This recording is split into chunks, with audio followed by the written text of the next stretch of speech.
Well, you're always experimenting with kind of new social networks and playing around with them and learning how to. You were one of the first people we knew into Twitter and using it in a serious way. And even though you've been kind of over the years a little bit scathing about Twitter use, you're still using it. And I mean, my opinion on it kind of changes, but it's saying you need to find where it fits right for you. So personally, I use a lot of these tools, and I go through immersing myself in them and again understanding them, and then you know where they sit. So you know where they sit from a personal perspective, you know where they sit from a business perspective.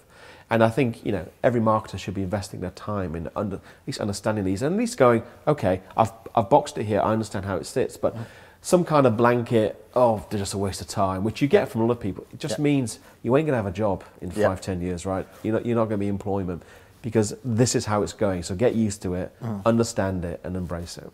So, I mean, the other end of that extreme, oh God, it's a waste of time. The other end of that is to the carpet bombing that people are using Twitter for, or Facebook, or whatever. We're just beginning to explore.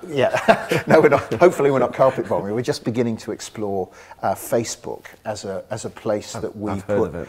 That we put some stuff that we probably wouldn't want to put in our very B2B marketing focused blog, a little bit fun stuff about us as people and so on. We're not sure how that's going to work. But there's a lot of people who are using this carpet bombing strategy, and that's almost worse rather than the eyebrow raise that it'll, this internet thing will never take off. I mean, and again, it comes back to basic principles. So if you're doing it in your work persona, should I say, comes back to thinking about what you're trying to achieve.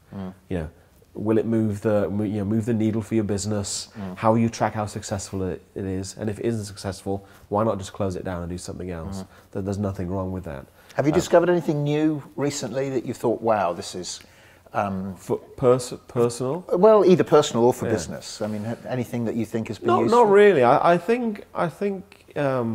When I was at ShipServe, I was lucky enough, I guess, to go through the cycle of introducing, Twitter and Facebook for the first time.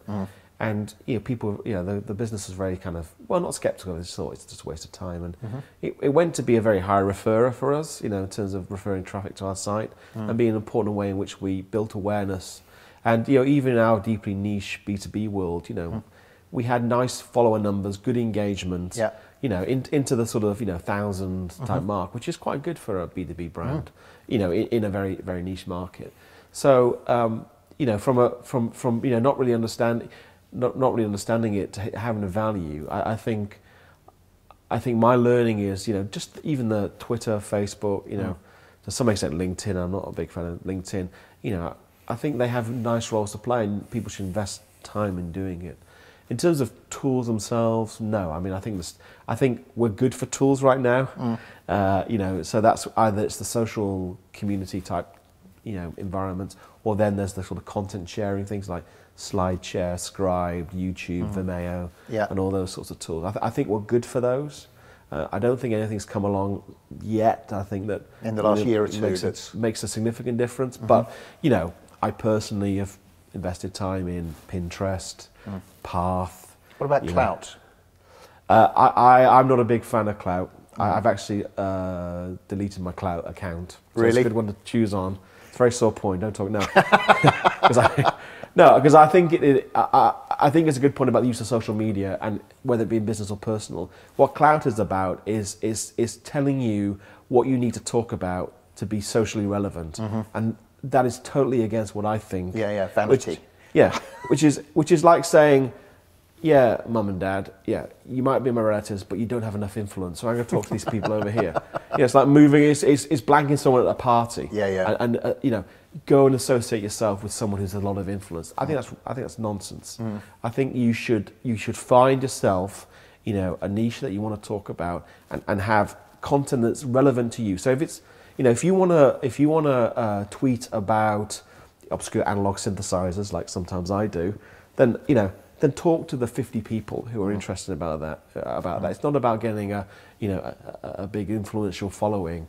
And I think in business as well, be true to what you are relevant to and talk to that. Not be obsessed with trying to sort of, no, don't use these terms, use these terms, because they will get you a better score on clout. So, and also, I don't agree with clout because it's basically an advertising vehicle for you to, for you to give up your soul more than, people could argue about Facebook.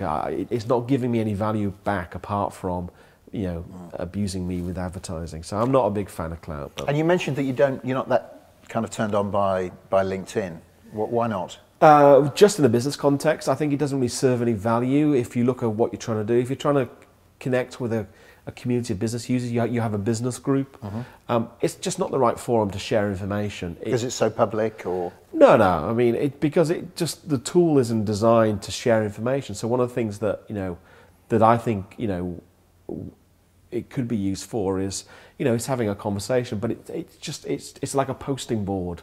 And so if you have a conversation, nothing's searchable, nothing's indexable. Yeah. You can't look at old articles or old, so you just repeat yourself. Yeah. And we have a LinkedIn group, for example, where we have a number of customer questions, and we're looking at somewhere where we can move those where there's more of a self-service thing. So someone asked this question before, here's the answer. Yeah. LinkedIn is just vastly inefficient. It's a It's one-to-one so linear. kind of conversation. So yeah.